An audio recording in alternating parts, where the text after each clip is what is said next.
Okay. I intend to record the second part of a video that I started recording yesterday to comment a new document that I've produced on the full view, a systematic view of household management and ethics. So I will just switch the table board and yeah.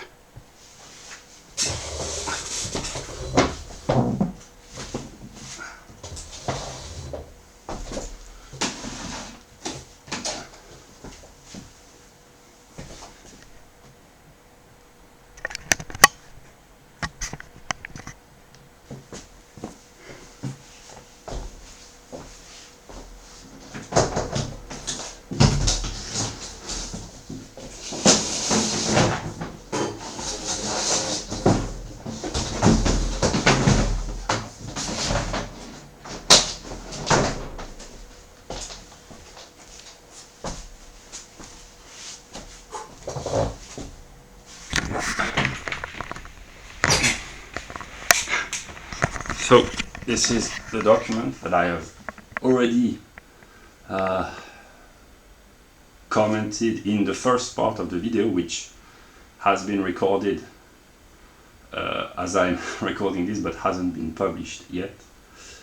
So I will comment this document. This is the full view, as I envision this, of the development of the self,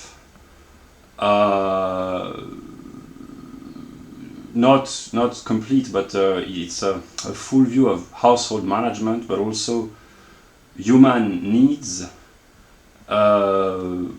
psychological growth, the conditions which enable spiritual development and eventually self-realization. So it is divided in the body, the soul, the person, the individual, the citizen, and the spirit. Yeah, so I will not comment rigorously now. I will do this along the video, but these are the categories. This is a summary, a synthesis, a full picture. Yeah.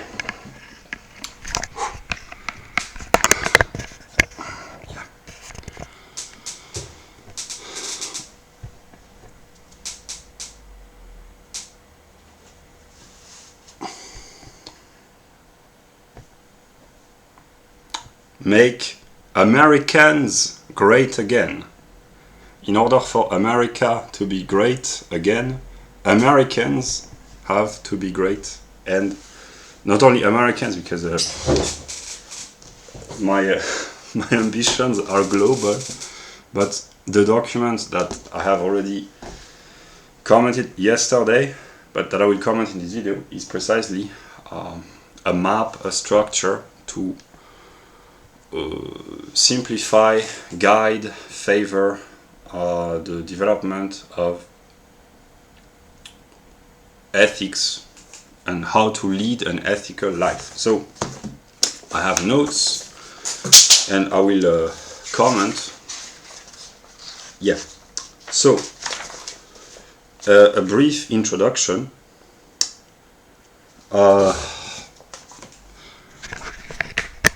As I envision this, each layer, if we think in terms of layers, so the body, the soul, the person, the individual, the citizen, and the spirit, each layer contains the previous ones in itself, and that's partly inspired from the pyramid of Maslow, Abraham Maslow, the psychologist who produced a famous pyramid of human needs.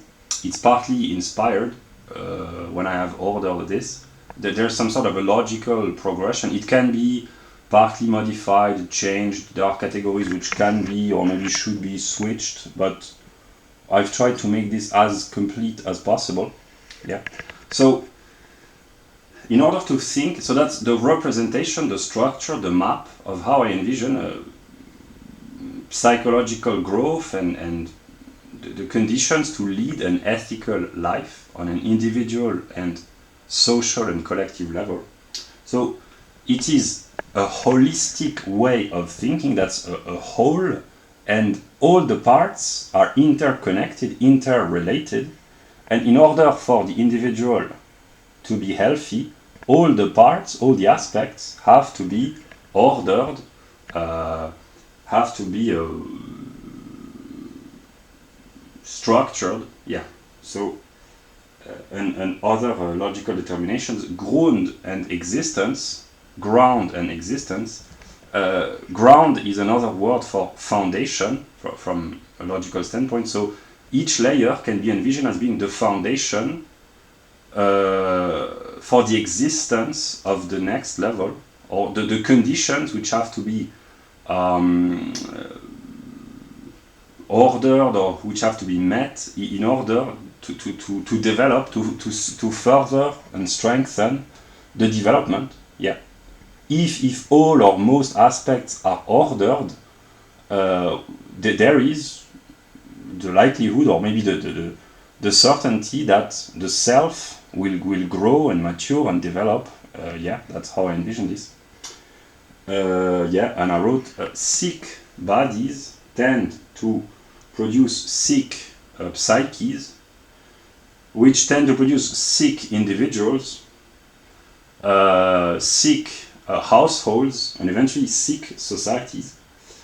And I wrote, if you undermine the foundation of a society, namely the family unit and the household, which is composed of individuals, so if the foundations of a society are undermined, eventually the entire society will kind of disintegrate and fall apart.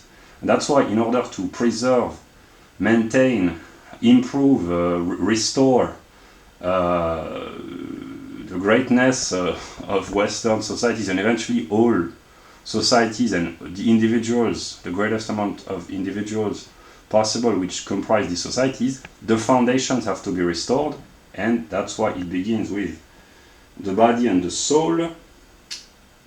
And here, I already commented this in yesterday. I've been reading recently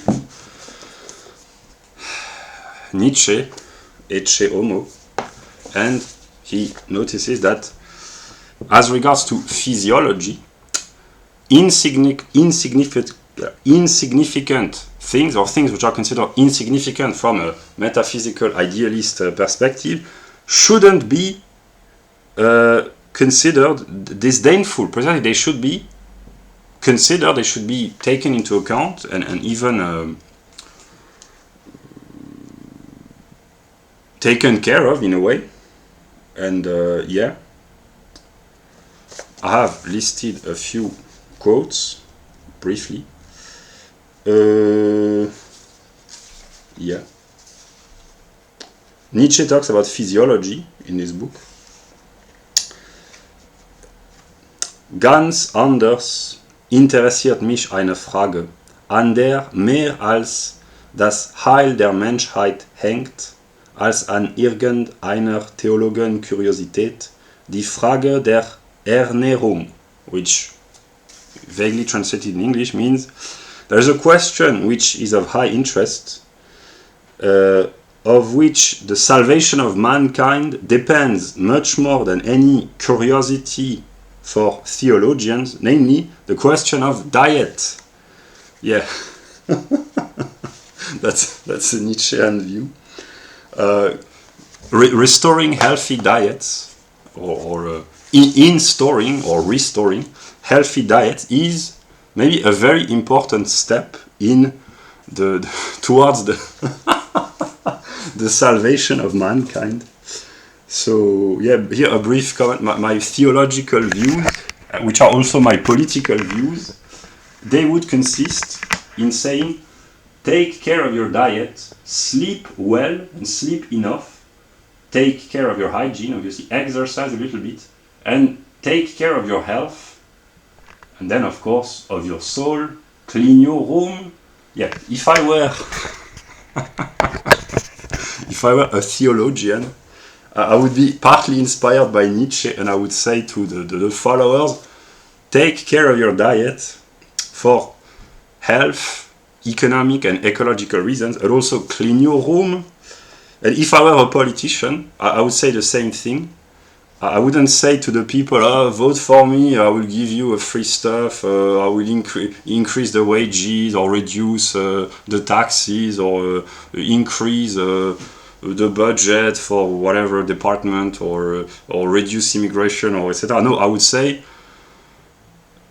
reduce reduce taxation and and deficit spending and the welfare state, etc., and reduce the size of the government, obviously. But I would say, excuse me, dear voters, take care of your diet first, then clean your room. Yeah, that would be a really a peaceful political revolution if politicians began saying to their potential voters, before being interested in politics, dear voter, clean your room, take care of your diet. That would solve a lot of problems. Yeah.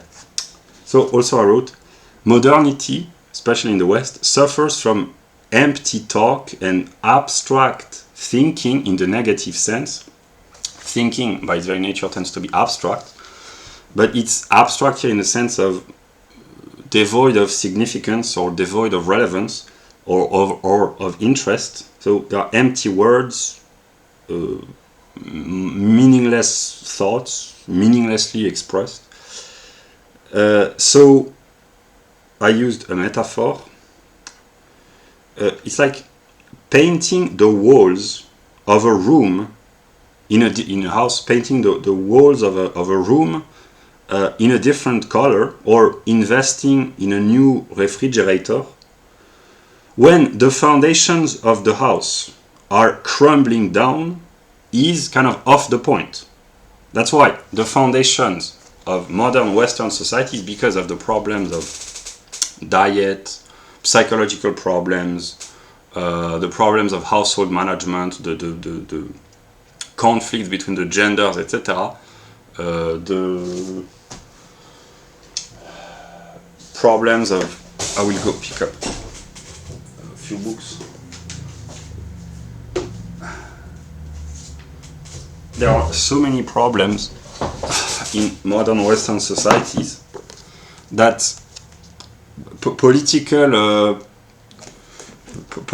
action, in a sense of a change of legislation, increase or decrease in taxes, etc., that would be painting the wall of a room in a house which is crumbling down, or investing in a new refrigerator or whatever. It's kind of off the point, because the foundations, the anthropological foundations of modern Western societies are kind of falling apart. So this is what has to be fixed first and foremost. Yeah. So that's what I could say. And now I intend to comment briefly, but kind of systematically, this document very briefly. Yeah, so I will just read a few comments. The body, so the body would be kind of the foundation, although strictly speaking, from a theological perspective, that the soul is the first moment, but actually, precisely, the soul exists within a body. In a way, the way I envision this, the body is the vehicle of the soul. The soul would be the moving principle, the principle of life, and also that's from which emotions, feelings, representations, desires, images, sensation in a way, but inner emotions and inner feelings emerge. But the soul exists, at least in the physical realm, in this world, within the body. So it's important to take care of your body, to respect your body without worshipping the body in a way. I have not respected my body personally for a very long time, but I have started to consistently improve my lifestyle and my food and my diet, to exercise a little bit, to be more caring for my body, but not in a sense of worship, but simply respect, because a healthy physiology, a healthy body, is the condition which enables psychological stability and intellectual performance. So yeah. Also I wrote, a lot of psychological problems can be solved simply by healing the bodies of those who suffer from the problem. It's not enough, but in a lot of cases, psychological problems that people encounter, they can be cured if people took more care of their body. And also I wrote, taking care of one's sleep, one's diet, one's hygiene and exercising are often, if the first layer as represented here, if really the people take care of this in a consistent and intense way, one might say, most of health problems can be prevented, except of course genetic diseases which cannot be avoided, etc. But most diseases and illness can be prevented and avoided if people took care of their sleep schedule, their hygiene, their diet, if they exercised more, etc. A lot of health problems could be avoided.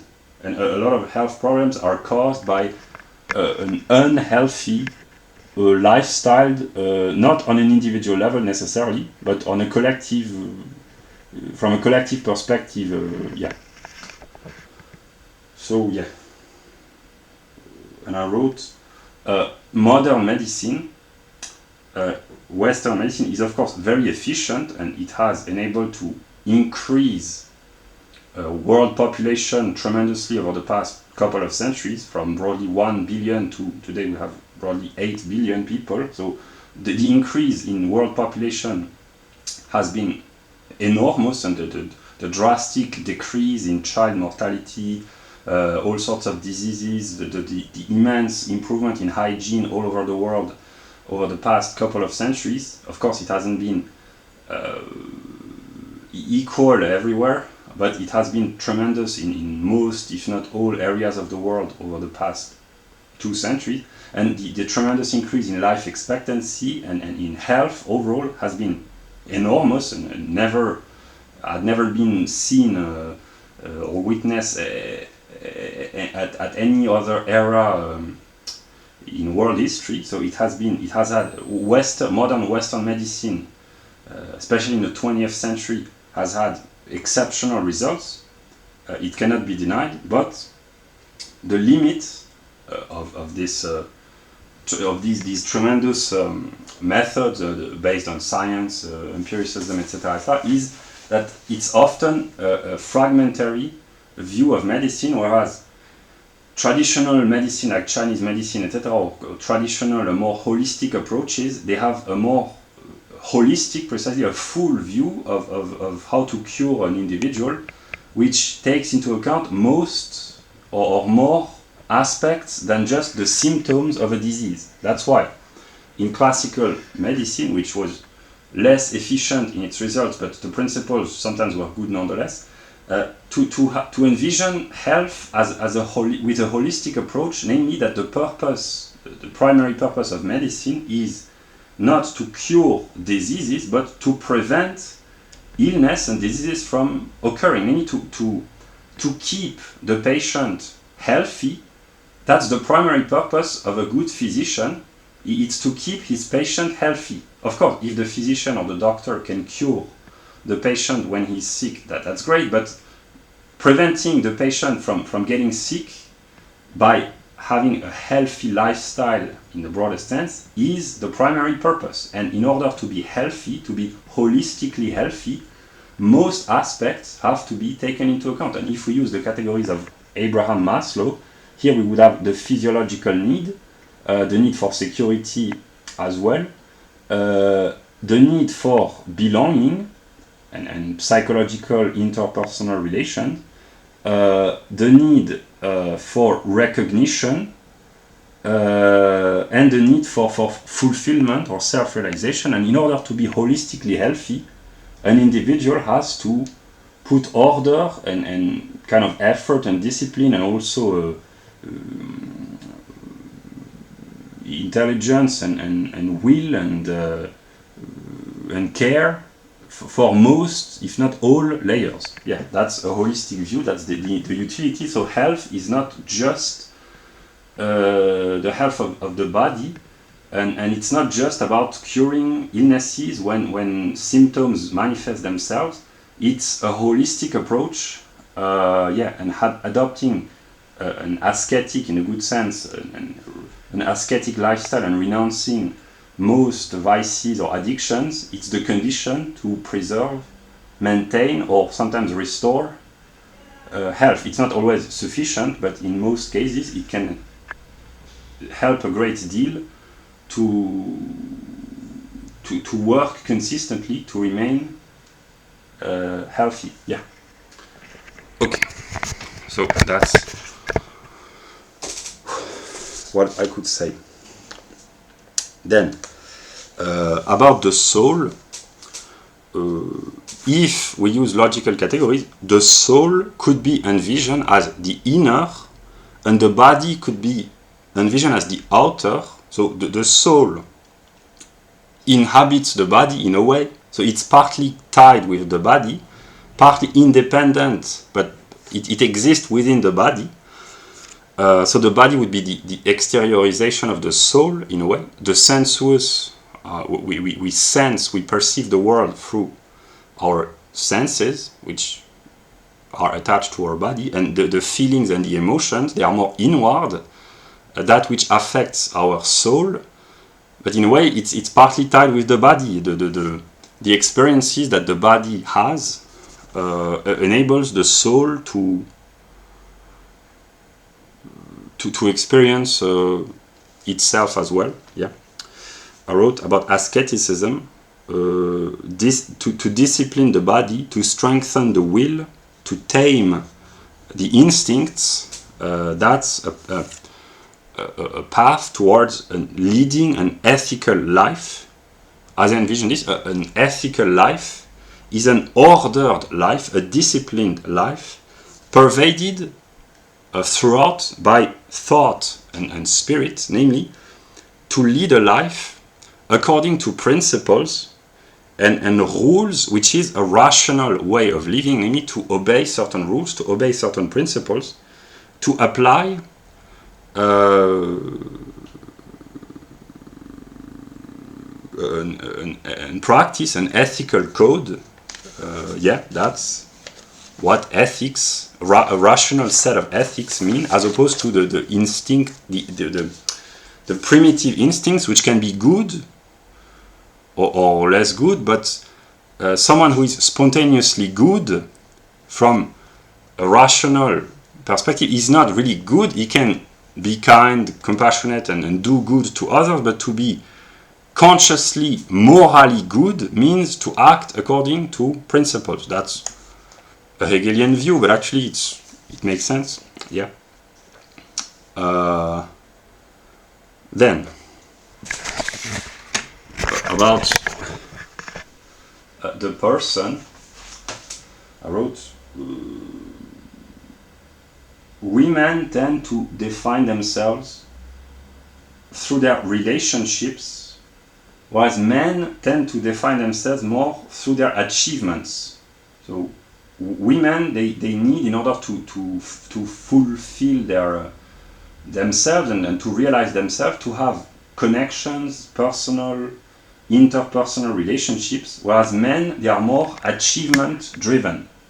It doesn't mean that relationships are not important from a man's perspective, but it's less so than from the perspective of women. Yeah. In the case of hobbies, practicing wholesome hobbies, intelligent hobbies, which contributes to the development of the self, one might say, and it's a good thing. And in terms of relationship, avoiding, of course, toxic relationships. Here, in the case of planning and insurance, I briefly mentioned the category of time preference used by the Austrian School of Economics, predominantly, means to prefer to have a low time preference means to prefer the satisfaction of future needs than present ones. So to delay the delay of gratification. So to be future oriented means to plan forward, to think long term, to be able to project oneself in the future, in the coming months, years, and sometimes decades for people who want to leave capital for their children, etc. And capitalism traditionally means to think long term, whereas Keynesian policies are more short term oriented. They have a higher time preference because they encourage consumption over accumulation.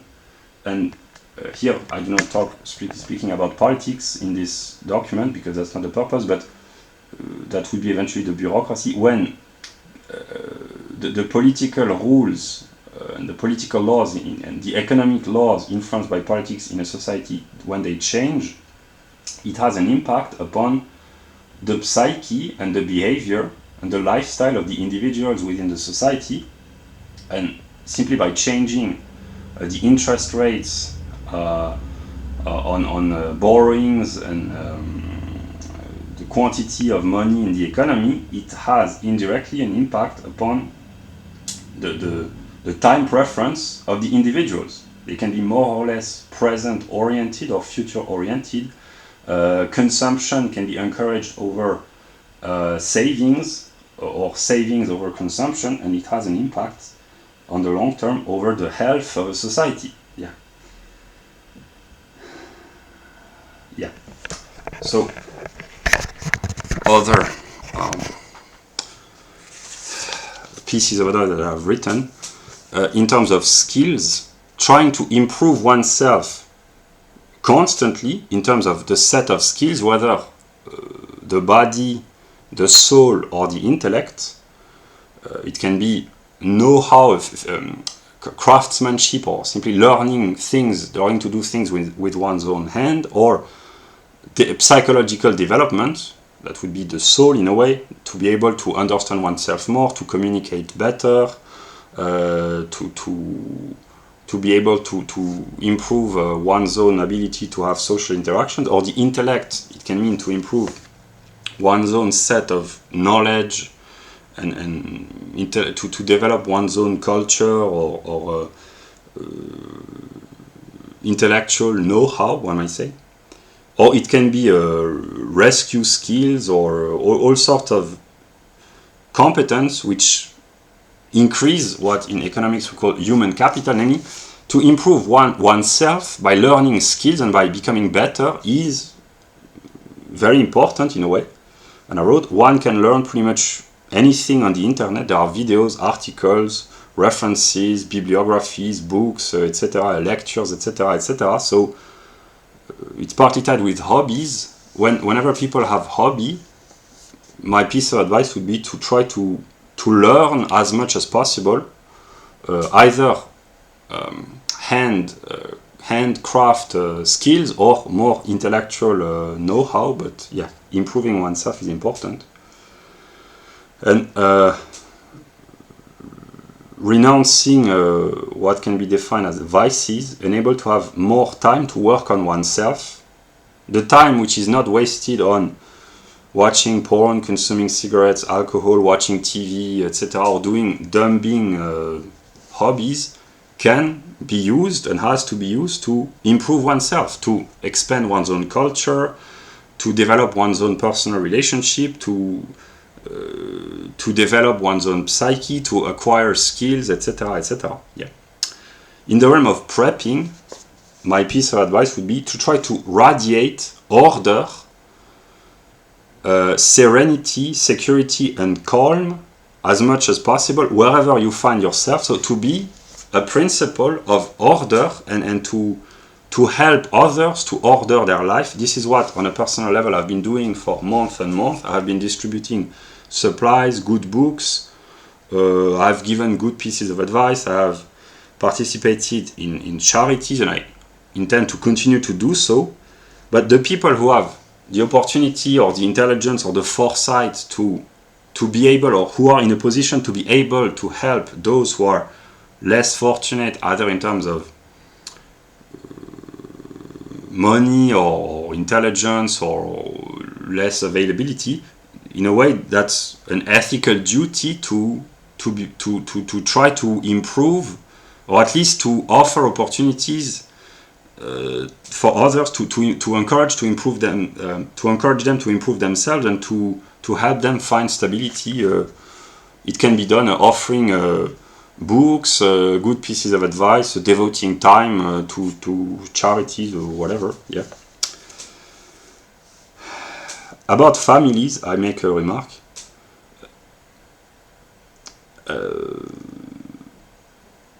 I tend to trust, if I don't know any other determination, I tend to trust grandfathers and grandmothers more than people who have no children or no grandchildren, because from a strictly Darwinian standpoint, people who have grandchildren or great-grandchildren, they have successfully passed the Darwinian test of being able to survive long enough to reproduce themselves, and then to have offsprings which themselves are able to survive and to pass on their genes. So from a strictly Darwinian perspective, someone who is a grandfather or a grandmother, from a Darwinian perspective, is successful. Then maybe the person has all sorts of problems, and maybe he's detrimental to society, or maybe there are people who are exceptional and very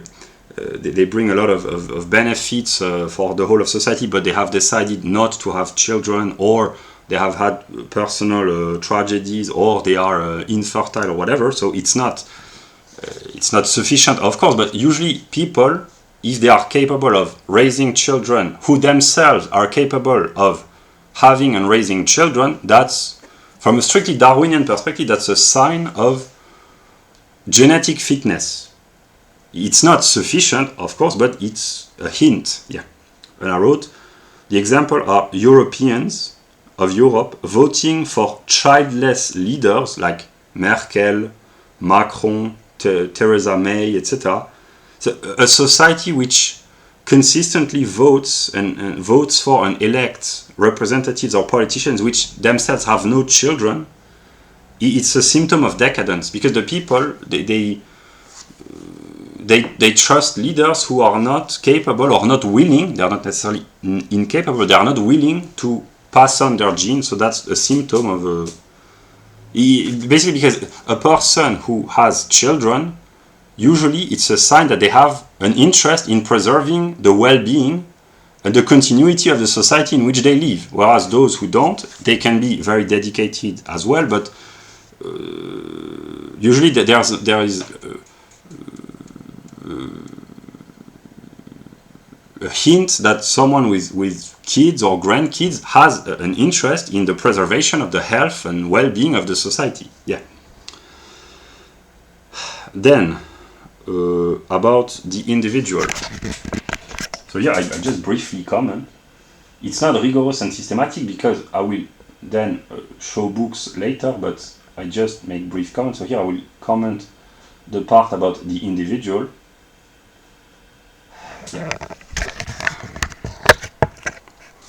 I wrote, managing a budget requires foresight, discipline, restraint, motivation, consistency, and macroeconomics, namely the big or the great economic aggregates like consumption, investment, employment, interest rates, etc., etc. They are in a way a reflection of microeconomics, because the market forces, or the forces of regulation through politics, they are a reflection of the actions of individuals. So that's what I said earlier. In order for the whole of society to be healthy, most members of society have to be healthy themselves. That's why, from a methodological standpoint, I tend to agree with Mises a lot more than I do with Keynes. It begins with the individual. That's the view of the Austrian in economics, the Austrian school, a whole society cannot be expected to be healthy if the individuals which comprise the society are not encouraged and incentivized to behave from a healthy standpoint economically. So that's why healthy economic behavior have to be encouraged, obviously, from a microeconomic, and it begins with being able to manage one's own budget. Yeah, because as far as I know, most or a lot of Western society haven't balanced their budget for sometimes decades. So yeah, the current Western world functions on debt, and which is a burden to be passed on to future generation in a way. So the economic lifestyle is not sustainable. Yeah, and I wrote, the left needs the poor. If the poor did not exist, a leftist could say one should invent them, and actually that's what happened in the 1960s in America and later in Western Europe. Charles Murray, in some of his books, he proves that poverty was declining in America up until the 1960s, and that's when the war on poverty and regulations and legislations started to be implemented, and it has had a reverse effect, namely the war on poverty has maintained or sometimes even increased poverty. And I wrote, there are a lot of leftists who really need the poor, because without the poor, leftist politicians, leftist journalists, leftist scholars, leftist intellectuals, the Catholic Church, the humanitarian NGOs, the social workers, big business, they are not necessarily on the left, but big business, lonely old women, and the bourgeoisie, which can be on the right, they would have no one to use or to exploit or to take care of or to promote.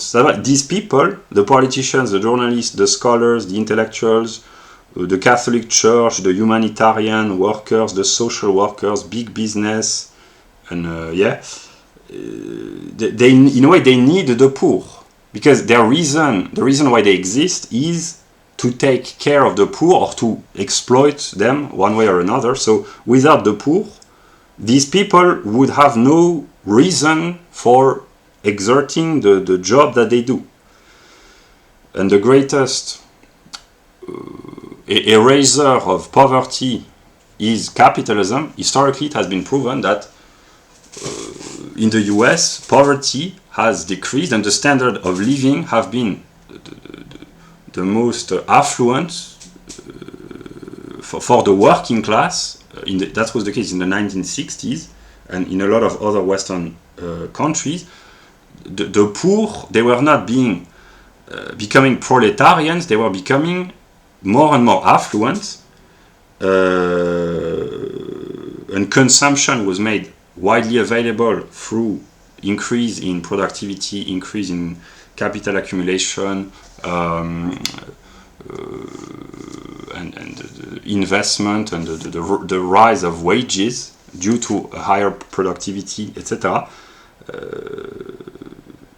That's when the left started to turn against the working class, the native working class, because precisely that's the story of cultural Marxism. In the mind of some intellectual leftists in the 1960s and 70s, the workers had betrayed the revolution because they had become accustomed to a capitalist lifestyle which was more prosperous and more enjoyable than what was to be offered in the Soviet Union or in the lives of the previous generation, simply. And that's when the left started to turn against the working class and to favor feminism, minorities of all sorts, etc., etc. Yeah.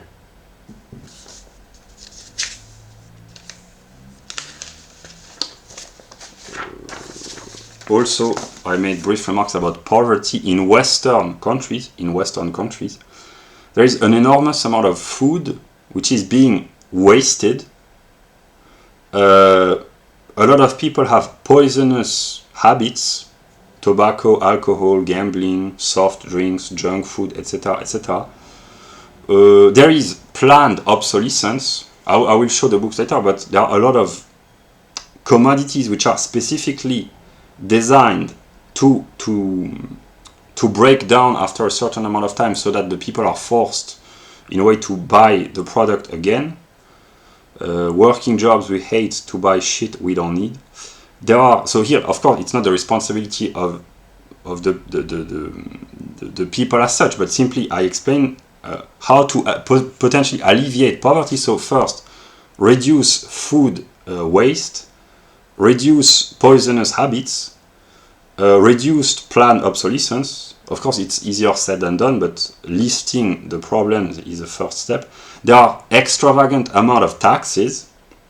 There is economic destructionism through regulation, legislation, prohibition, taxation, etc., which prevents structurally the creation of wealth. So the most creative entrepreneurs are prevented from creating wealth by regulations. That's what Mises calls destructionism.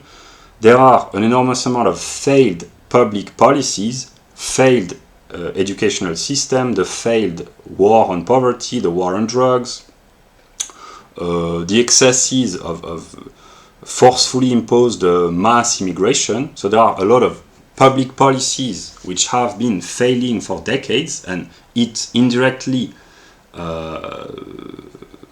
hurts and harms the standards of living of the working class and society at large. If people are being brainwashed, if the educational system does not fulfill its purpose, people will be rendered poorer in the long term.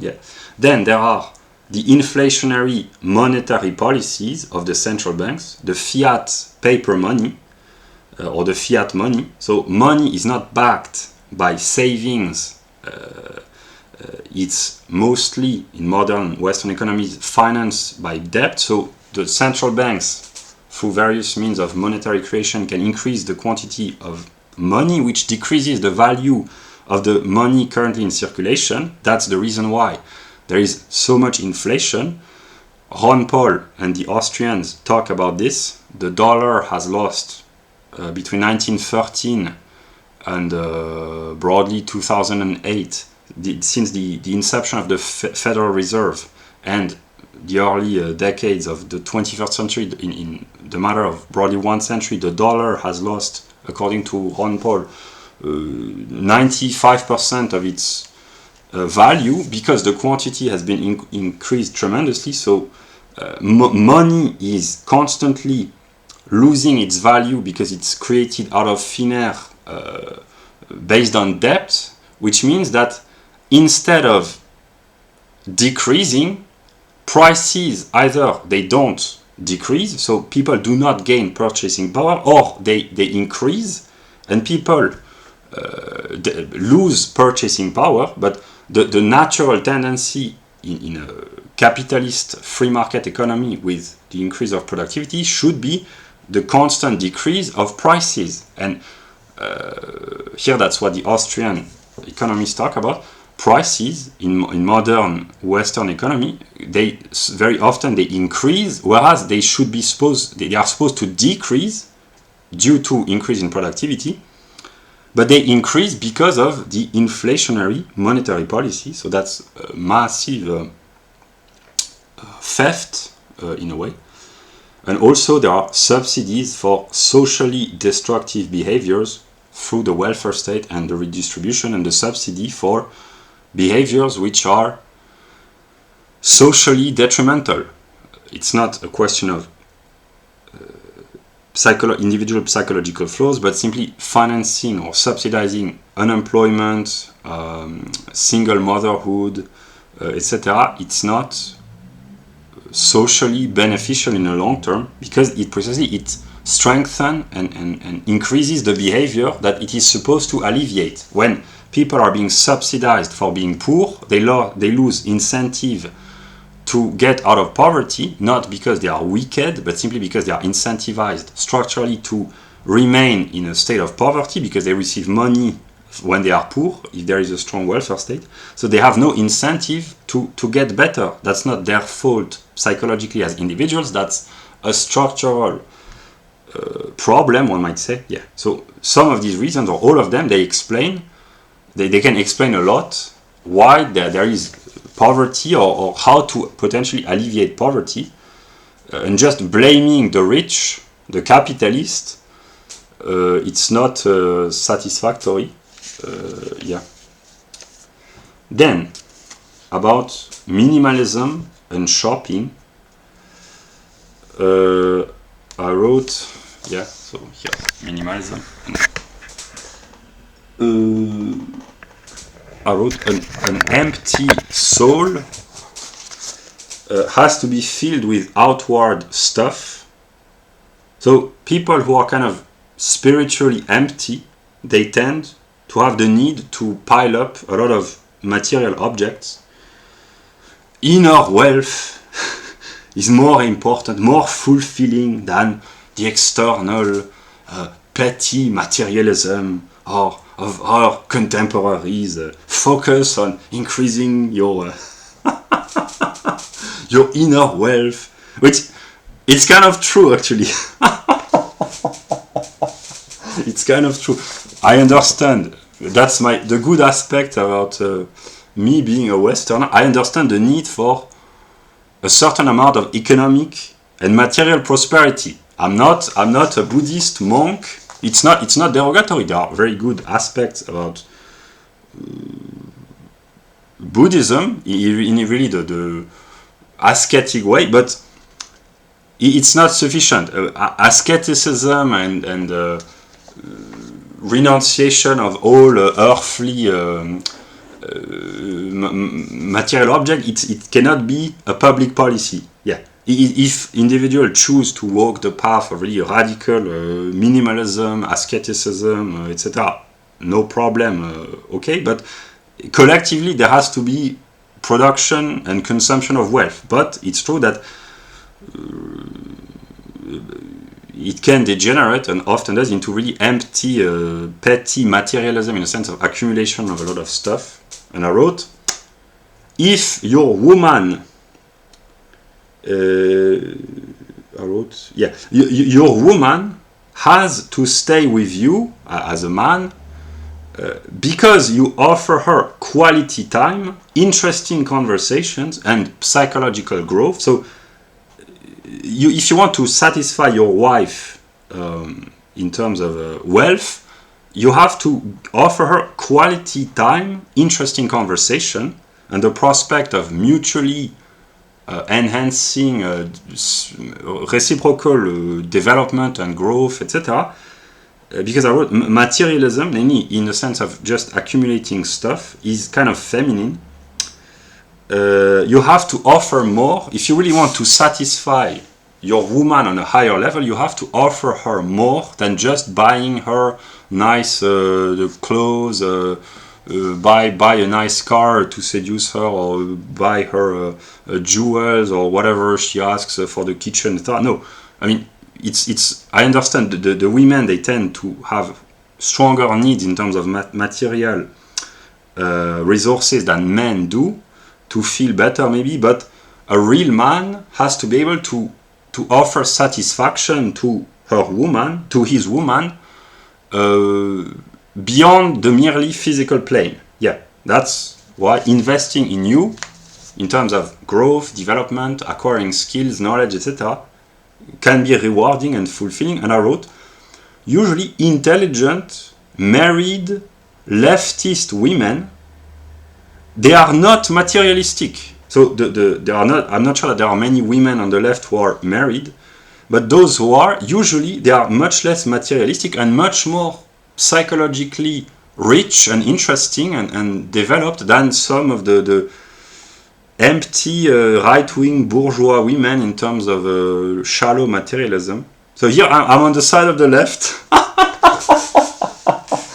The white leftist bourgeoisie, maybe it's true in non-white countries, but the leftist bourgeoisie, when they are married, the women, they tend to be more spiritually evolved than the right-wing women. I'm not sure it's true, maybe it has to be checked empirically, but it's true that there are a lot of really materialistic, in the negative sense, women among the right-wing bourgeoisie, whereas women on the left, they tend, intelligent ones, they tend to be more psychologically mature, and I mean, those who are married, they tend to be more spiritual in a good sense. Yeah, leftist women, when they are mature, intellectually, psychologically, they are really interesting. Yeah. Maybe that's one of the reasons why the left wins so often. Maybe because men who are supposed to be right-wing, maybe they tend to drift leftward because of their women. I don't know. That's maybe opening a prospect for sociological studies. I don't know.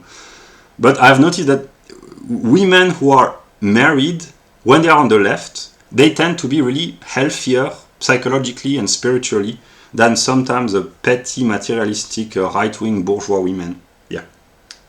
They are much less shallow than really the right-wing, some right-wing women. And it's not always the case, but yeah.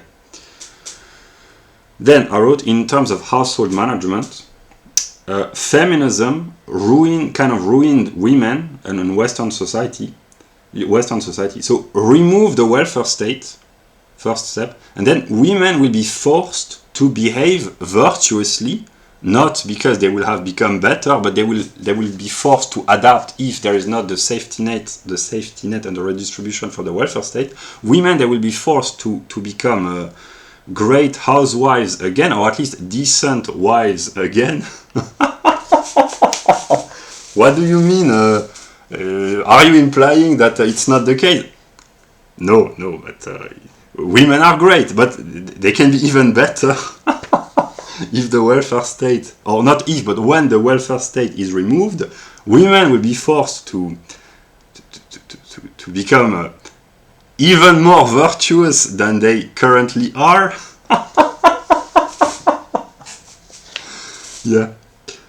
And I wrote, if the welfare state is not removed, in the case of Western Europe, Islam will take over in a few decades, and women will behave virtuously again. So either the welfare state is removed and women will be forced to behave virtuously, or at some moment in the coming decades, Islam will take over Western Europe and women will be forced to behave virtuously. So whatever happens, women will be forced to lower their body counts because simply the feminism, from a strictly Darwinian perspective, is not sustainable.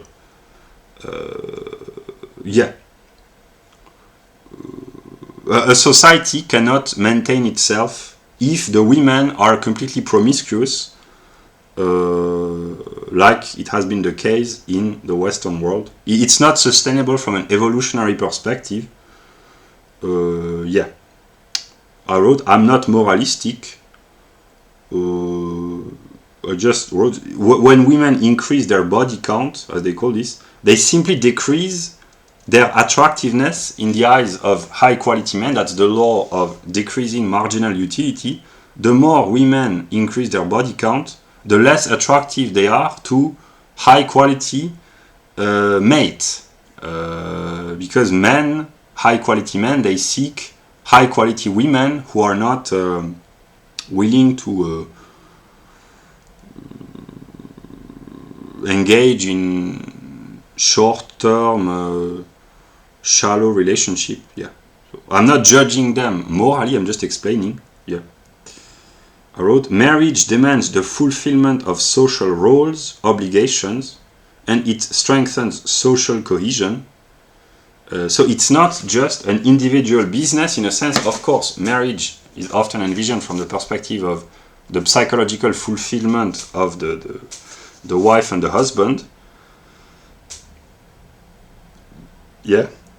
That's that's the prospect which is advertised. Yeah, but actually marriage is, in a way, it's a collective institution, because the purpose, historically, before being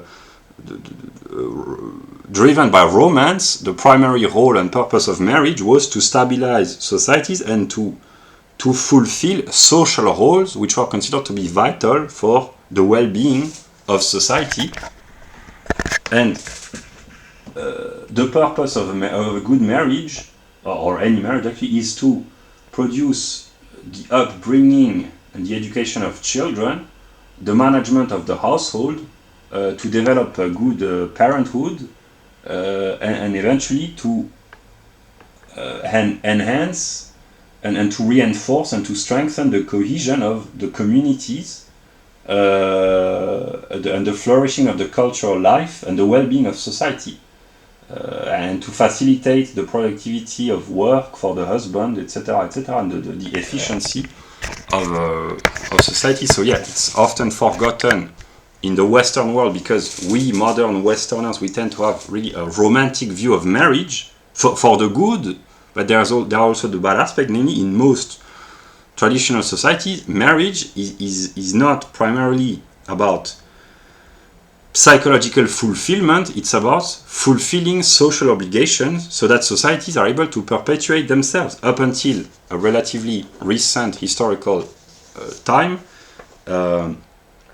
most marriages were not founded upon love, and it's still the case in many societies where there are marriages which are arranged by the parents, etc., etc.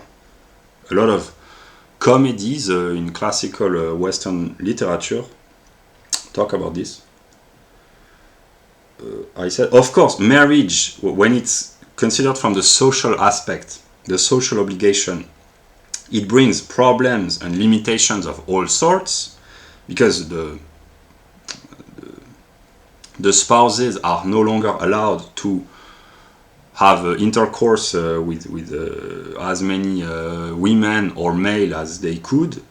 They are forced to settle and to be faithful to their husband or their wife, and they are it's limiting in a sense. But if you remove marriage as a social institution, as a respectable and honorable social institution, you get all sorts of other problems, that which we can see and witness in the modern West.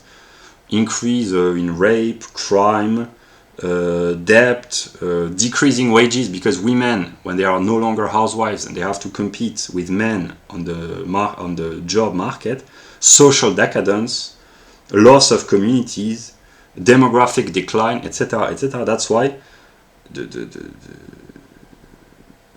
the counterpart of the sexual loosening and the promiscuity, which has been advertised and advocated and endorsed over the past 5 decades in the West, the counterpart are all the problems that I've just listed. Yeah. Yeah.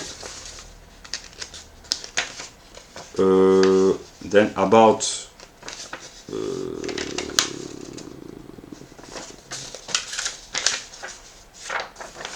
women, if women stayed at home as housewives, the social cohesion of communities would be greatly strengthened on a local scale. There would be less transportation, namely less cars and pollution, better education and upbringing for the children, less need for single houses or single apartments or flats, therefore a better prospect on the housing market. There would be higher wages, because there would be a decrease in the demand, because there would be less potential workers. If women, most of them, are removed from the job market, it would mean higher wages for the men. Yeah.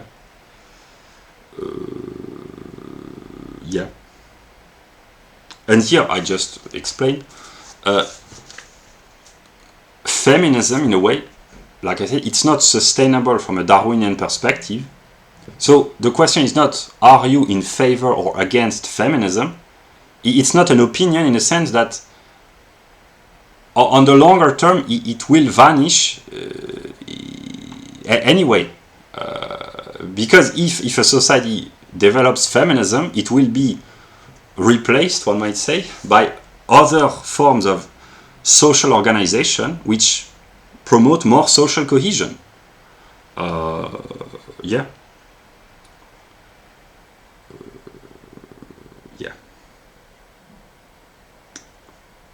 Then I wrote about ecology. I encourage, practice, and promote ecology, but ecology as a political ideology, politicized ecology in a sense of regulation, restrictions, planning, etc., it cannot work because it's a form of socialism, and socialism as collectivist central planning has always failed and has to fail.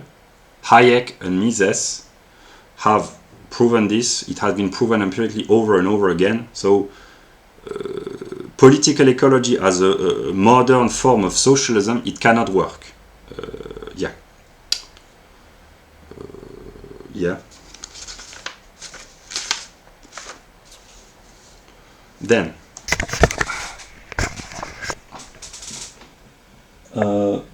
about the bureaucracy,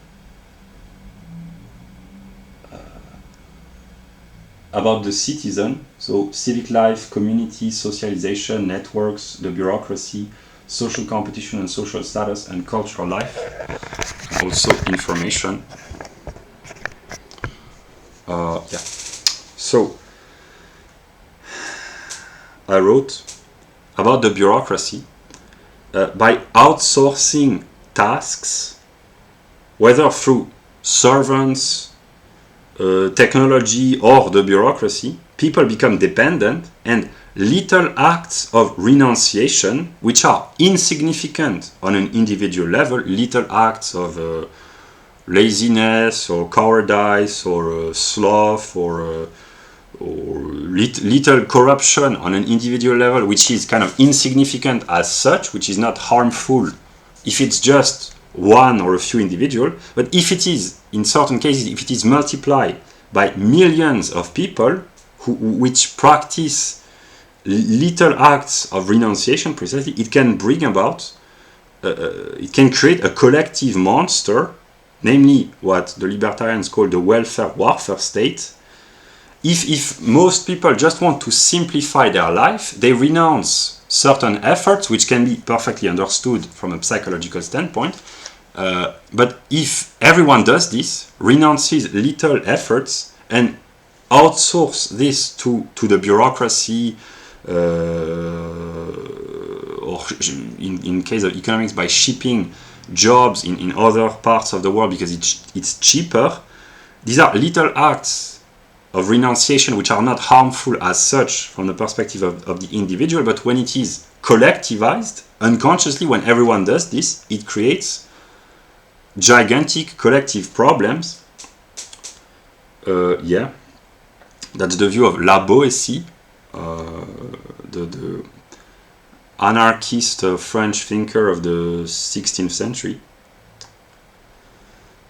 I wrote, the bureaucracy is parasitical for many reasons, because first, the lack of relevant information. This is what the Austrian School of Economics called the knowledge problem, because the bureaucrats, they are not capable as planners or as executioner of a central plan. They are not able to possess the data, the specific set of data and information that the people who are acting, the economic agent, need to perform their tasks. That's what Hayek, as far as I know, or Mises, or both maybe, call the knowledge problem. They cannot possess the specific knowledge which is required by those who are the primary agents, the entrepreneurs, the economic agents, the knowledge that they need in their specific context. The bureaucrat cannot know this because he's not the person taking the economic decision, precisely. So that's the lack of adaptability to the particular set of circumstances. Because, so another reason why it is parasitical, because the layers of bureaucracy breed corruption, it's inefficient, and it's diluted in a way. In order for something to be done in a really complex bureaucratic society, there are layers and layers of bureaucracy, so it's easier to have to have corruption, simply. Another reason why it's parasitical, it is because it's forcefully imposed from top down. It's not spontaneous, it's not an outgrowth of people's action on a local level to meet their needs. It's forcefully imposed equally to an entire country or an entire civilizational area.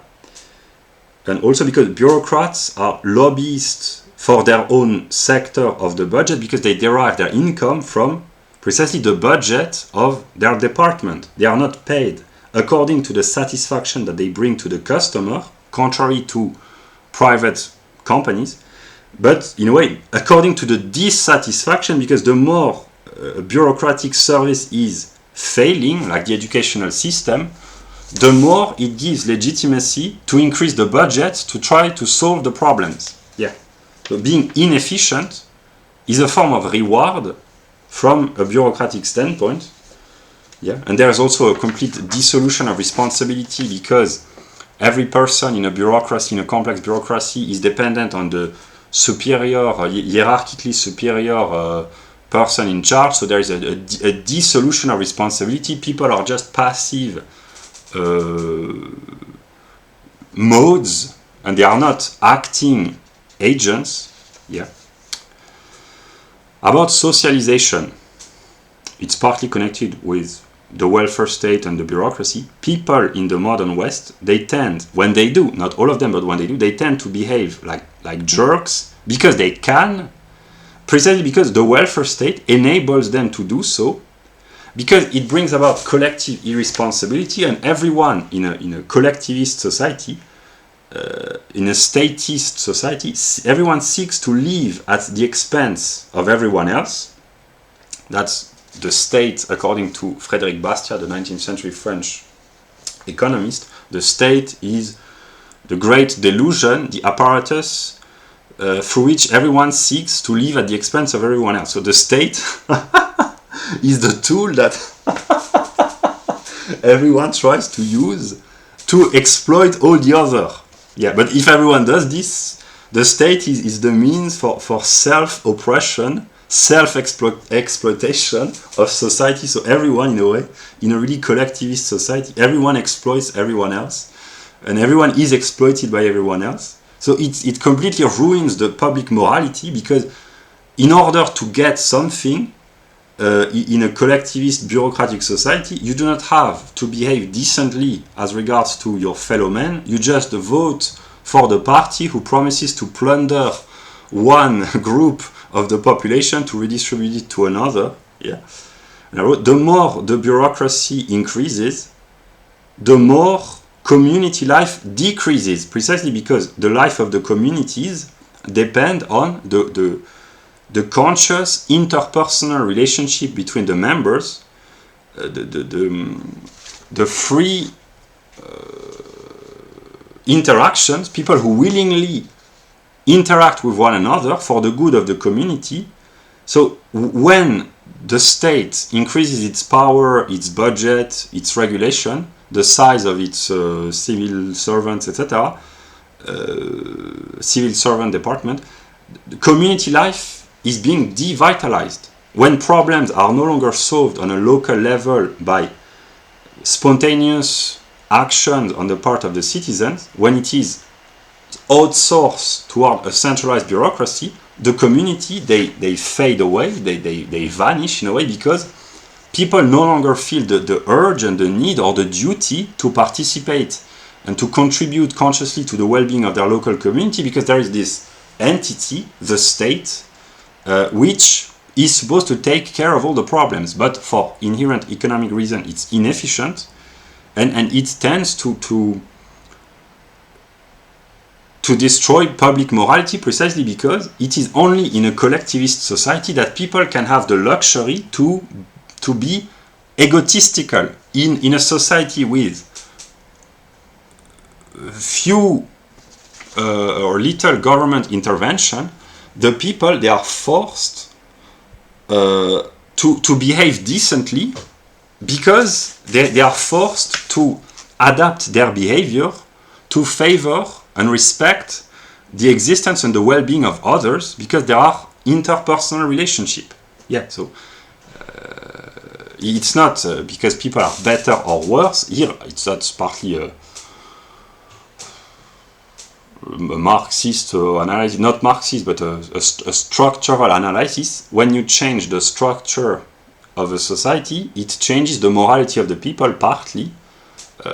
Namely, if there is no redistribution and massive transfers of wealth, and if people can no longer afford to live at the expense of the rest of the community through redistribution, paychecks, of all sorts, etc., if they are forced to thrive or decline in society according to their own merits, and by actually interacting with their fellow men on a willing and consenting basis, egotism vanishes. It doesn't mean that people become better. It's simply that in a society where there is not the safety net of the welfare state, people are forced to be civil, to limit themselves, to restrict themselves in order to peacefully and harmoniously interact with their fellow men. Yeah. They are forced to make efforts on themselves, otherwise they are shunned or they are rejected by the community, and then there's no one to distribute them money. So yeah.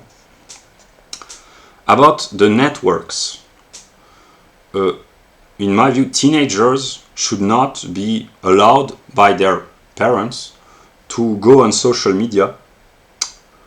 People who are younger than 21 years old should not talk publicly, because they have not the maturity. The brain, as far as I know, neurosciences teach that it's towards 25 years old, as far as I know, that the brain fully matures. So before 25 years old, the brain is not even completely developed. But here, arbitrarily, one could say that before 21 years old, people should not talk publicly. No matter how intelligent they think they are, they shouldn't talk publicly. Yeah. Because we live in a global village.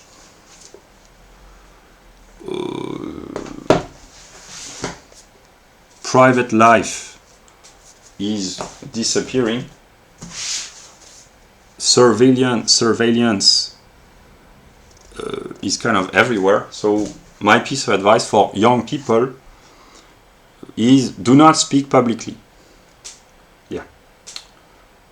Also, with the internet, the secrecy of the networking and the scheming of the schemers is being revealed to all. The Freemasons or whatever, the lobbying, the corruption, etc., the secret groups. I'm not a schemer. I try to show the schemers how pathetic their attempts to control things really are. Yeah. No, but actually, with the internet, in the global village, precisely, all the secret networkings, namely the networks of groups which function through networking, it's being revealed. Yeah. So it's much more difficult to act in secrecy. As an empirical individual, I have no network. I work alone. Otherwise it would compromise my freedom. But I have been building networks, but not for the sake of secretly taking over the world, but building networks for the sake of re-establishing communities and community life, because I don't believe in the sustainability of the modern state. Yeah. About community and civic life. I define myself politically, if I had to, as a social libertarian, precisely because the libertarians, when they are intelligent, and a lot of them are, and most of them are, they understand that precisely libertarianism is not the caricature that some people, either on the right or on the left, want to make. Namely, libertarians, they are perfectly well aware that radical individualism cannot work, that there has to be a social aspect, and precisely, this is what I said earlier, in a society with a very limited amount of government, the people are forced, anthropologically, socio-biologically, they are forced to harmoniously interact, namely they are forced to socialize in the good sense. I wrote, civic participation has to be encouraged but not forcefully imposed. Remove the welfare state and people will be forced to cooperate. I wrote, virtue signaling enables one to enhance one's reputation. So it's in everyone's interest to do public goods, to do public work for the community, wherever people find themselves, because it enables them to virtue signal, or not, but it's a means, to enhance one's own reputation, to gain respectability within the community. And I wrote, it's in everyone's interest, within a community, it's in everyone's interest to live in a functioning community. And precisely, bureaucratic centralism can afford to destroy communities because the people who enact the policies and the regulations, they do not have to live with the consequences of the policies that they enact. Whereas on a local level, people, they live directly within the community of which they are members, so in a way it's in their vital interest to solve problems on a local level and to contribute to and encourage and enhance the functioning and the well-being of the community. Yeah, I wrote this, basically it's just a religious view. That's the purpose of religion from an ethical standpoint. Yeah, to encourage harmonious coexistence of individuals with sometimes conflicting interests. About information, I wrote, information is to the mind what food is to the body. Avoid poisoning. Take care of your diet, the diet of the body and the diet of the mind. Yeah. Only let quality information enter your mind, which means it requires order, structure, a context, a chronology, and a Weltanschauung. This is what I tried. That's not a Weltanschauung, but I tried to provide a structure and an order with the first document that I showed the full view of the society. Information, they have to be recontextualized within time, that's the chronological aspect, within a context, and they have to be ordered. Yeah. So I wrote cultural life plus community plus civic life. This is a religion from a collective aspect. Community, civic life, cultural life, and socialization. This is the role, the social role of religion, to favor and promote the development of communities, civic life, and culture. That's the role, and also marriages and household management. That's the role of religion from an ethical standpoint. Yeah. Then, about the spirit of liberty. Individual liberty, in my view, is only possible within a collective context. Autonomy and independence of the individual can only be achieved within the frame of maybe it's not sufficient, but that's a necessary step, within the frame of a local community. That's why the libertarian ideal is small political entities like Liechtenstein. In 1800 Germany, there were hundreds of political units in the Holy Roman Empire. Yeah, so virtue, civic virtue, not individual virtue, but civic virtue, can only exist within the frame of a limited political entity. Otherwise, it's too easy to live off at the expense of others in gigantic bureaucratic structures like the modern Western nation states have become. Yeah, but to promote sovereignty on a local level, this is ecological, it's compatible with ecology and with libertarianism. And historically, this is how humans have lived for centuries and millennia.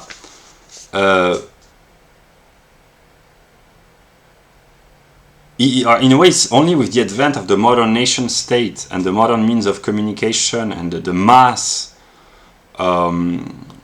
bureaucracy, which includes the educational system, that people have been alienated from their communities and yeah. But in the past, up until a few centuries ago, a lot of people, they did not move a lot.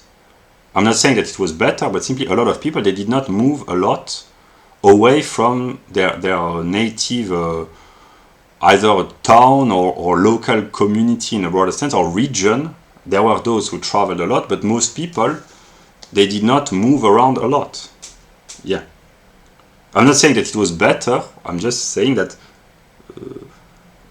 it's not psychologically impossible. It's very common historically, and it still is the case in a lot of less developed societies, that people, in a way, they are forced to organize and to live on a local level within communities, because to be precisely, that's the criticism of the libertarians, when all the intermediary social institutions between the individual and the power of the state are removed, local communities, churches, cultural, family ties, religious communities, power on a local and federal. Here it doesn't mean the central government, it means the opposite. It means in a federalist country, power is shared in smaller political units. There is the central government, but then there are the federal the federal power. I know that in the US the federal government is the central government, and the state government are the individual states. I understand why, but actually, if we just change the vocabulary but preserve the meaning, the state would mean, as I define this, would be the central government, and power on a federal level would be the smaller political units. Yeah, so I mean what the American means, but with different words. Simply, when I use the word federal, means precisely not centralized. It means decentralized. Yeah. So the purpose of the central state is to remove the power from the decentralization and to concentrate all the power and to erase all the intermediaries, families, local communities, the churches or the religious communities, the various institutions, the stability within an economic niche, etc. To remove all this so that there only remain the fragmented individuals which are in direct relationship with the central government.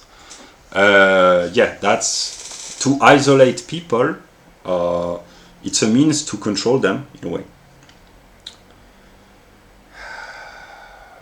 Wisdom consists in accepting what is and what can't be changed, and self-realization consists in improving all that can be improved. Yeah. So that's the view. Liberty is the purpose. To accept that there are things which cannot be changed. That's wisdom. And to realize oneself means to improve, if we simplify this very simply, to improve all that can be improved. In my view, there is a lot of room for improvement for a lot of people. I have worked very hard to improve myself, and I continue to do so, and there are still a lot of work to do, but here is the structure of the process of growth and development as I envision this. Yeah.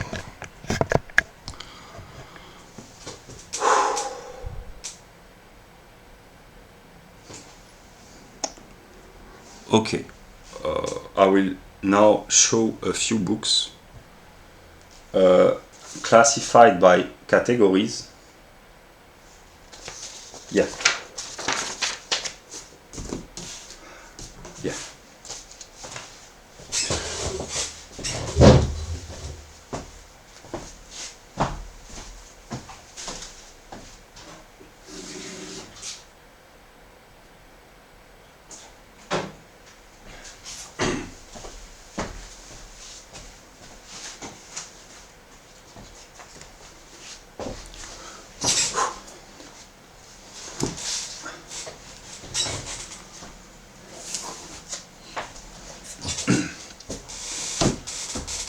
I'll just switch.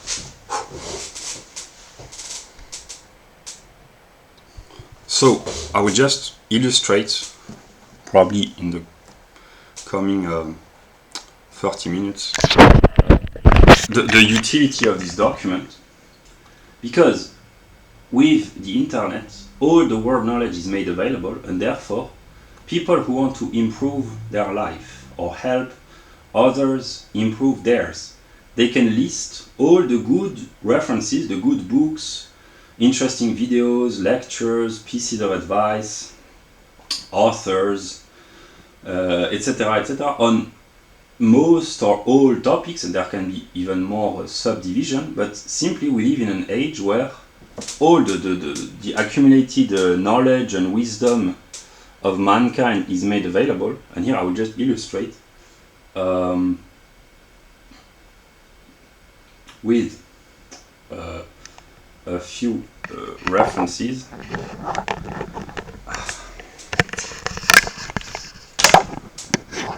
Yeah. So, yeah.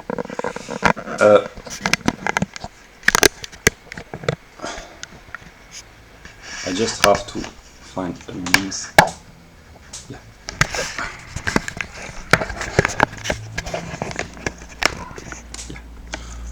So it's just to illustrate books about food. So here are books about food.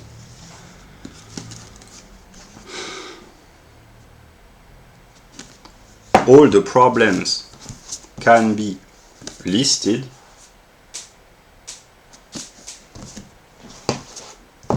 These are just examples. Yeah. The problem in the food industry. Yeah.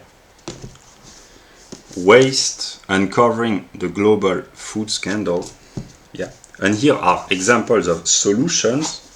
The best way to eat. There are books like these available in many languages.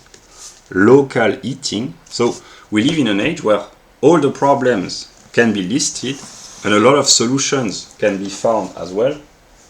So here it was about food, now about health. These are just illustrations. Antidepressant, a breakthrough examination of epidemic antidepressant, harm and dependence, sickening, how Big Pharma broke American healthcare, learn how to sleep again. Yeah, so pieces of advice to how to sleep well. And here, mistreatment in the French retirement facilities. Yeah, it's not strictly speaking health, but it's part of the topic of health.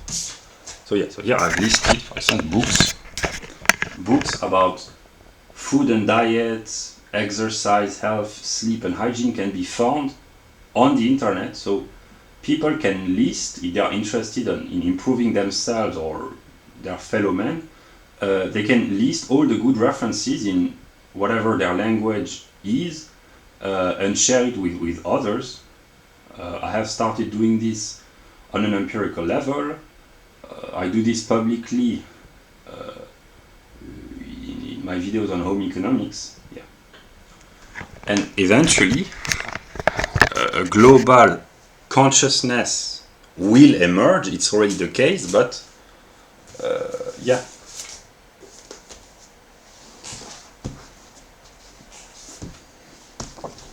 This cannot be tolerated in the global village. This has to be replaced. No, sorry. This has to be replaced by this. No. Yeah, no. Yeah. This has to go away and this has to be promoted. Yeah. Yeah. So now other books.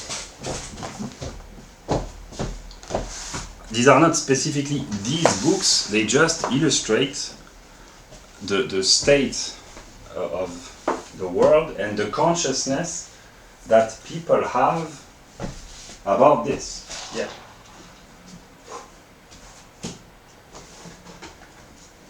Because precisely becoming aware of problems is the first step towards solving the problems. Yeah. So here, books about psychology. There are great quantity, but I just list a few. I will not list all, but on most all psychological problems, psychiatric, psychoanalytical problems, how to improve one's own lifestyle, there are tremendous pieces of advice, books, references, etc., which can be found. The purpose here is not to make a thorough list, but important works to study one's own psychology, because it's the psychology of human being. That's really an excellent book that I highly recommend. That's a scholarly work which is accessible, very serious, full of references, very intelligent, clear, enlightening. That's really an exceptional work. Here an example, The Consuming Instinct. So these are works on evolutionary psychology. This book explains why there are so many problems with the diet of a lot of people in rich countries. Rules for Life by Mr. Peterson. And this book explains very well the relationship between intelligence and social outcomes. That's really a great book as well. Yeah. Then books about, here briefly, these are books about psychology, and here I will show books about personal life in the broadest sense, beginning with prepping.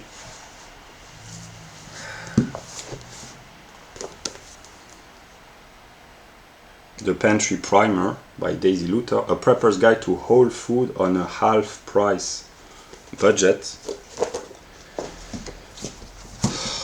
Here, do it yourself.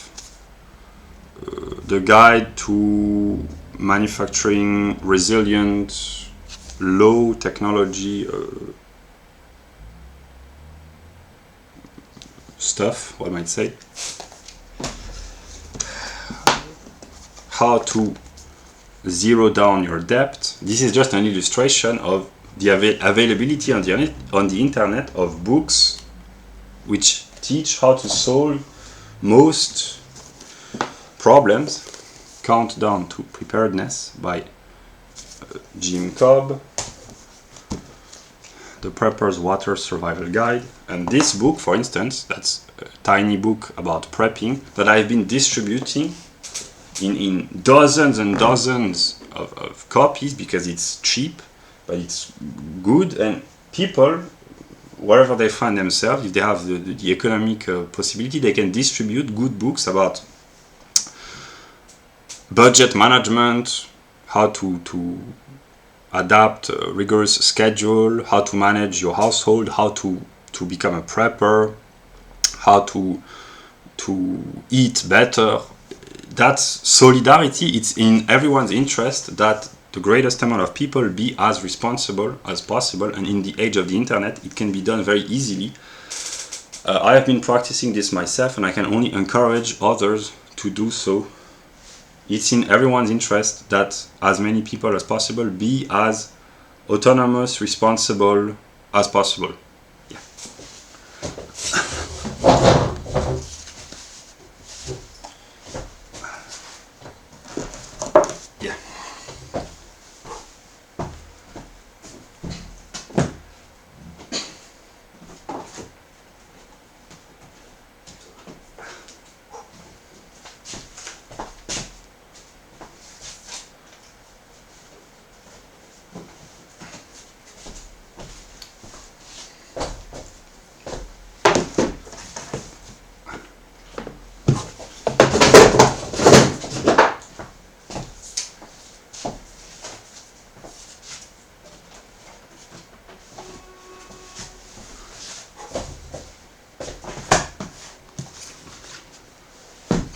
Yeah. So now I continue the illustration. Books about minimalism, work and training, ecology. Yeah, I will show you. And also about vices and addictions. So I will show some books.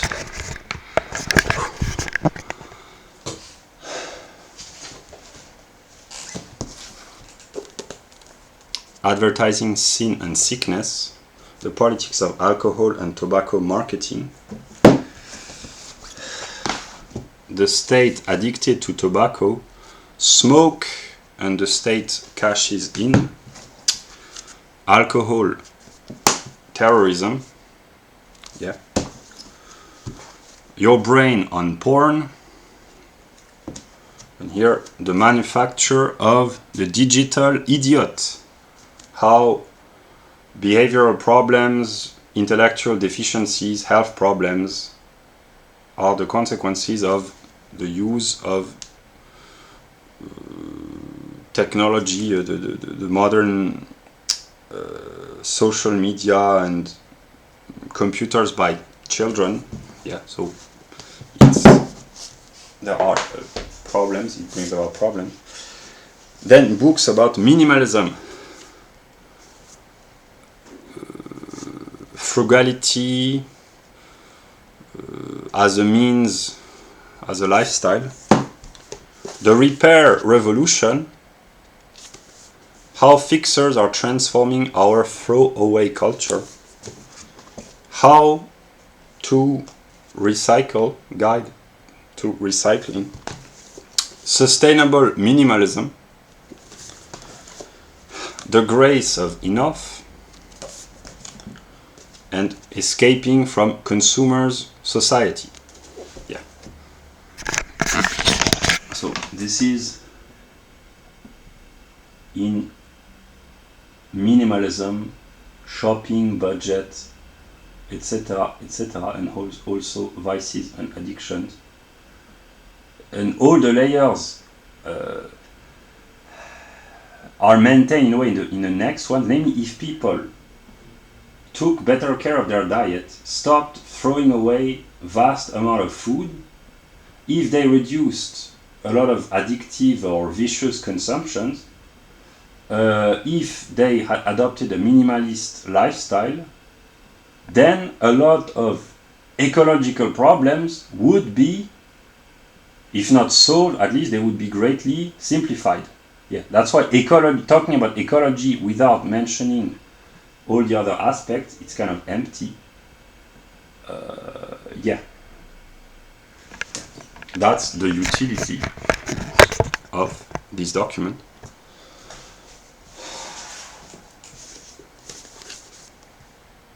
Less is more, how degrowth will save the world. Good for being thrown away, in a way, good for the trash. How the reasons of planned obsolescence. I haven't found a good book on the topic in English, but I guess there are, but I haven't found it. Green Tyranny, exposing the totalitarian roots of the climate industrial complex. So it's good to be ecologically minded, but it's good to be intelligent as well, and to criticize the excesses or the potential excesses of the green movement. Yeah, a serious philosophical, one might say, work on ecology by a right-wing British conservative. Enough is enough, building a sustainable economy in a world of finite resources. Ocean plastic, inquiry on global pollution, the end of growth, adapting to our new economic reality. Yeah. And here books about work, shop class as soulcraft, an inquiry into the value of work, bullshit jobs, working jobs we hate so that we can buy shit we don't need to throw it away. Yeah. The utopia of rules. So here that's bureaucracy and work. In our hands, how to replace the welfare state, that the great the great replacement from a libertarian perspective. It doesn't consist in demographically replacing anyone, it's simply replacing the state and the welfare state by rebuilding communities.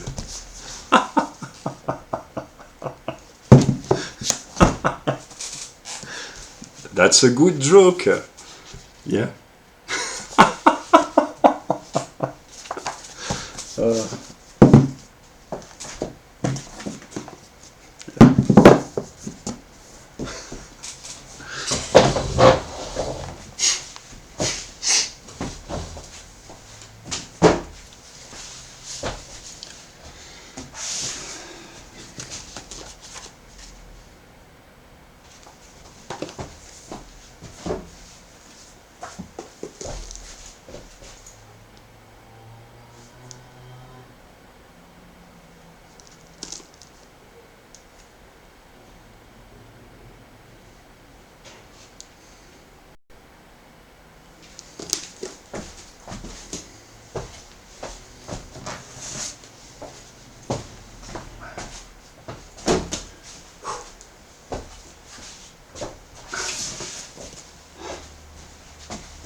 And now there are still a few books.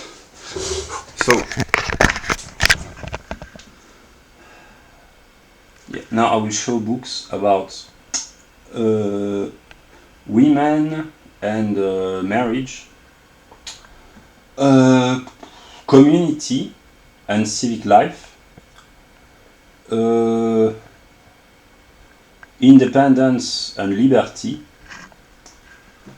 and instruction, or education, but instruction. Yeah. So, yeah.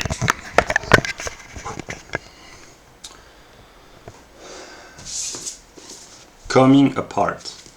The State of White America, 1960-2010.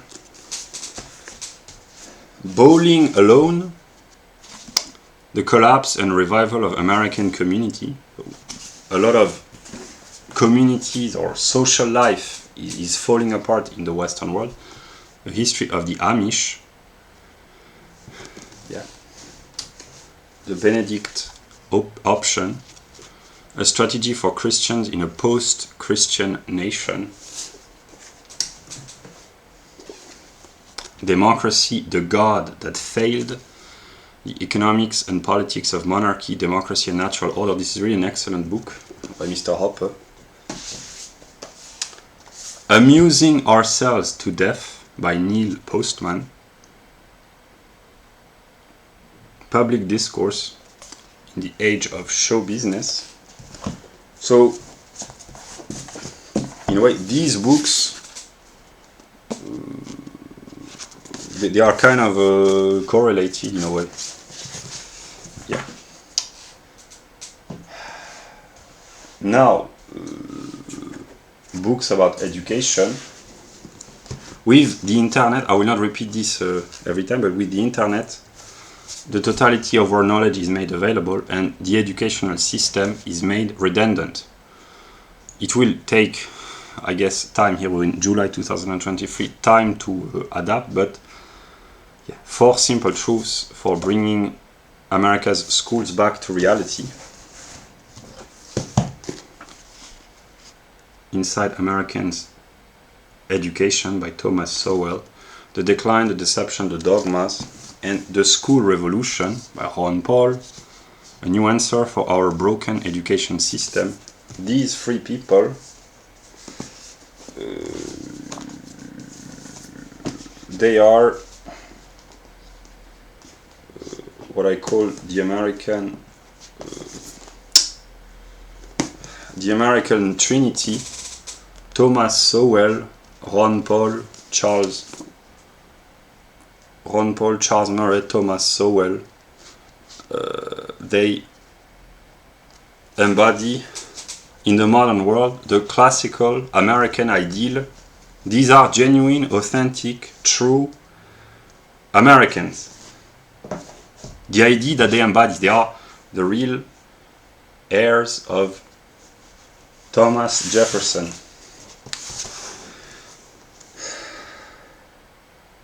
Yeah. Now, books about women and marriage.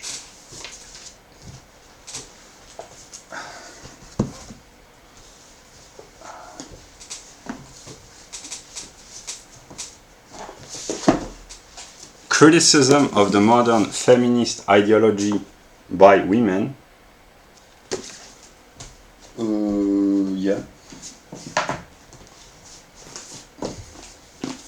The Sociobiology of Women.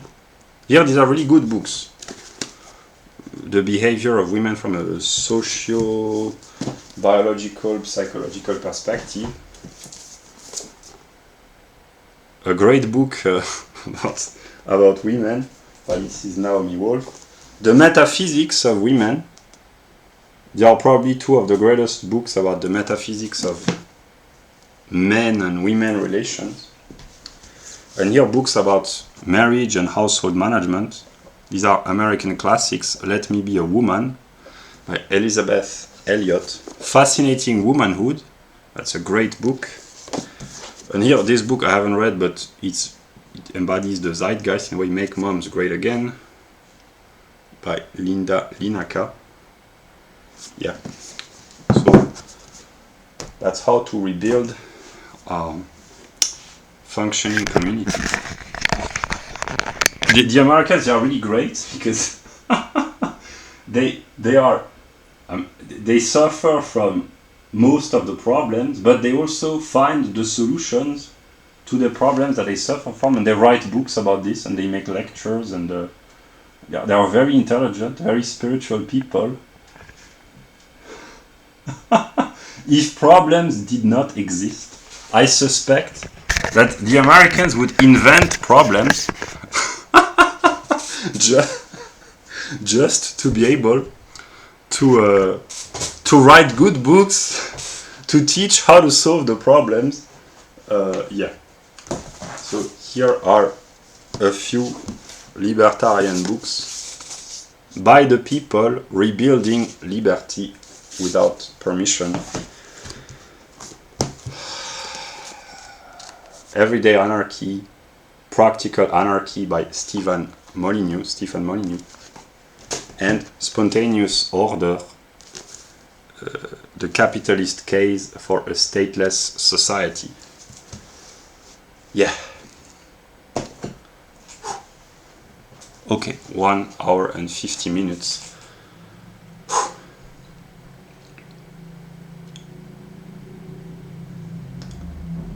And now I will just end with a few pieces of advice that I have been practicing.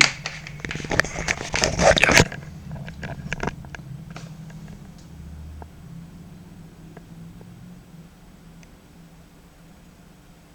Reducing or renouncing to a lot of these can do a lot of good.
I've tried to share the greatest amount of intelligent, relevant, important, useful pieces of advice in the shortest amount of space. It can be improved, but yeah.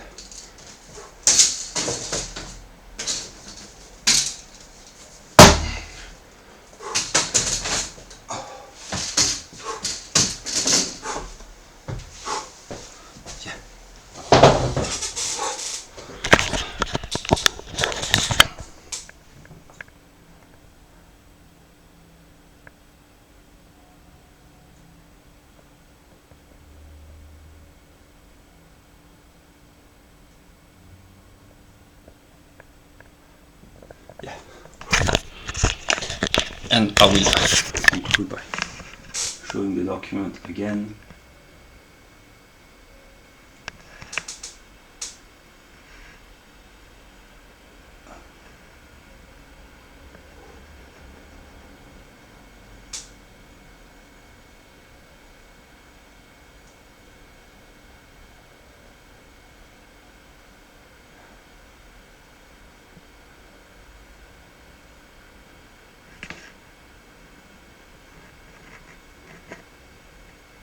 Yeah. So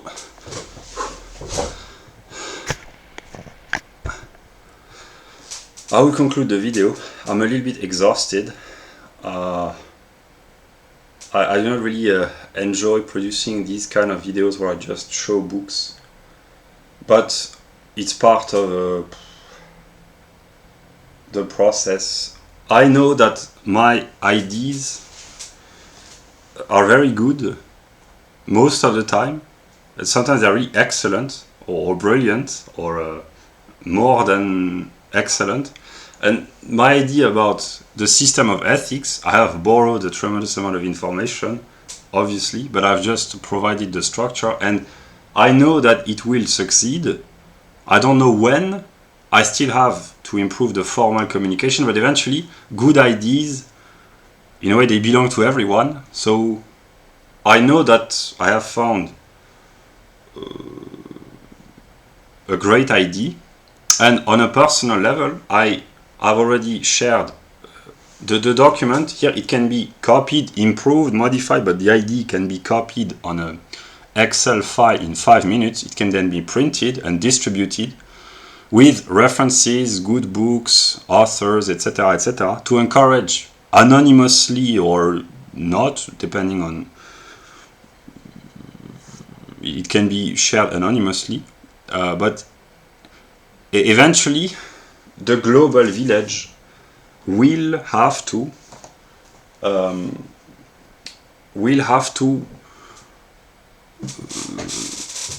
organize itself. Yeah. So I know that I have found the formal solution to an enormous amount of problems.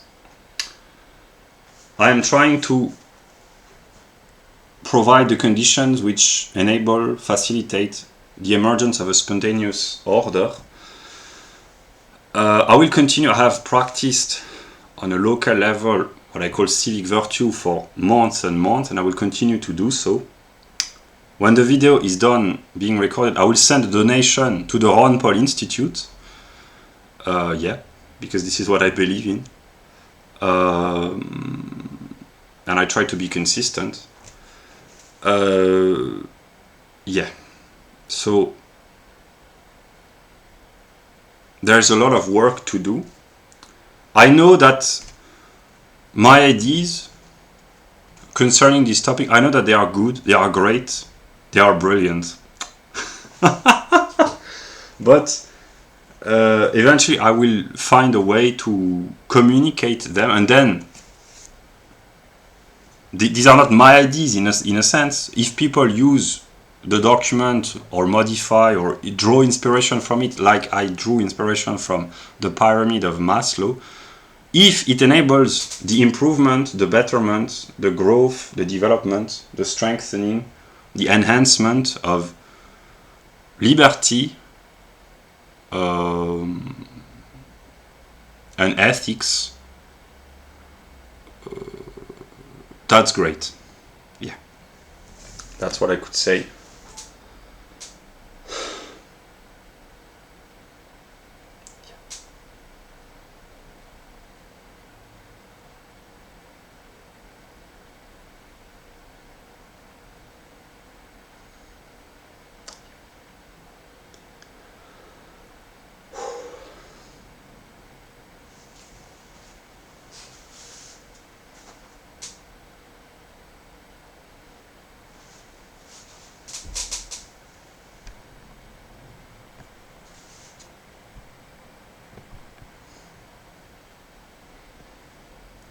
Make America great again, but not just America. Make everyone great again.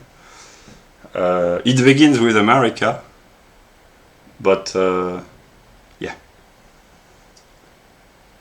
I will end the video here, and yeah, it's almost 2 hours. So I recorded the first part yesterday. This is the second part.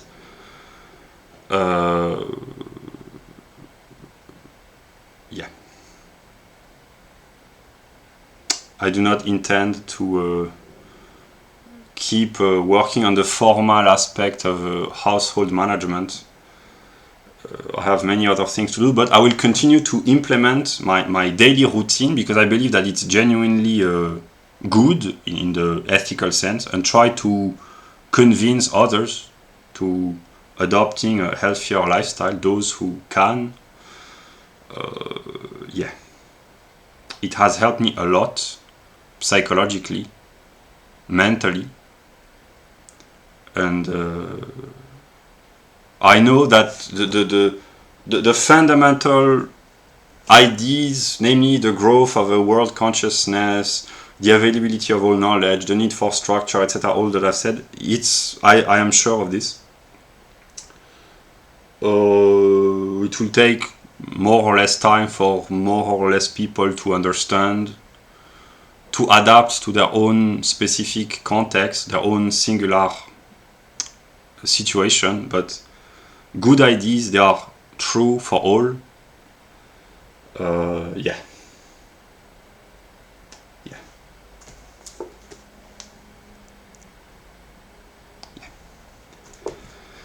That was my contribution.